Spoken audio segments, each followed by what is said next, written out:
I'm not famous, so don't try to figure that part out. I'm not a famous guy. I actually worked for the Navy for 16 years. I'm a retired educator. My military experience goes back to Vietnam in 1968. I want to give you a quick story about my life. It's an amazing life. I finished high school in 1962, and I was a draft dodger for 5 years. It was an amazing deal. I kept away from the draft for 5 years. Then I got drafted. Now, I know there's some sports figures in here. There are a lot of sports coaches back there. They're probably wondering now, did he get drafted into the NFL, or did he get drafted into the NBA, or where could he have got drafted to? I got drafted into the Army in 1968. That's what I did. So I spent 2 years active duty. I was out a couple years, and then I went back into reserves. I worked in psychology and I worked with patients for several years. I know most of you are thinking I was a patient. You probably start to think I must have been the patient there.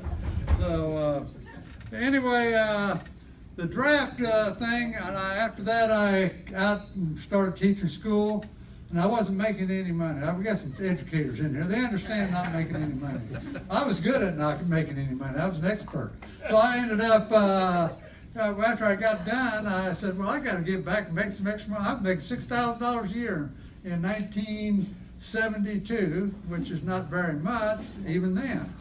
So I went back to the reserves. That's how I ended up being a retired military guy. But then it's kind of a shocking. Now then, you're probably wondering, wow, that guy's got that Navy shirt on up there. Isn't he something? Ain't he some guy got a Navy shirt on? I have never been in the Navy. Don't know anything about the Navy. Don't ask me anything about the Navy. I have no clues about the Navy. I'm actually a retired Army guy. I was a combat infantry guy in 1968-69. The Tet Offensive took place there. A lot of you don't know what I'm talking about, but that was the Chinese New Year. Now they have an unusual way of celebrating Chinese New Year over there. They start shooting around, and the only problem is they're shooting at things, you know. And I happen to be one of them. They missed. They didn't get me. I went around that deal. So anyway, we're going to get started here real quick. I'm going to save the best for first. Last year I screwed up. I did this same thing last year. But I was drinking heavily last year, so I messed up, and it created a problem. So what happened was I was going to do this VFW, or I was going to do a veterans tribute at the end of the program. We had a guy that got up and talked last year. He's lucky that I didn't. I'm a calm, ordinary. He talked for about 30 minutes.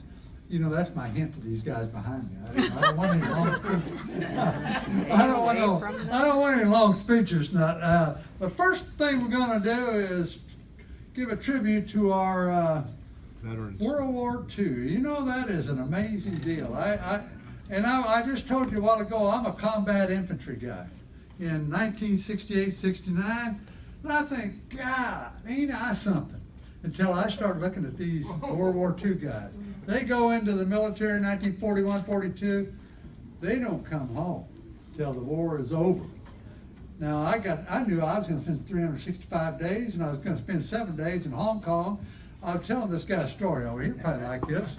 I spent 7 days in Hong Kong, and I spent $1,800. You probably said, oh, isn't that amazing? You must have a lot of stereo equipment and suits. I have neither one. I have no stereo equipment and suits. So I'll let you use your imagination how I spend my time in Hong Kong. Yeah, that's kind of what we'll do. Now, the way we're going to start this thing off, we're going to do this is going to be kind of a group deal, too. It's going to be an audience participation. I know you came here thought you were going to just sit around, eat, leave. We're going to make you do some stuff. So that'll be interesting. Don't get nervous. It won't be anything physical or anything like that.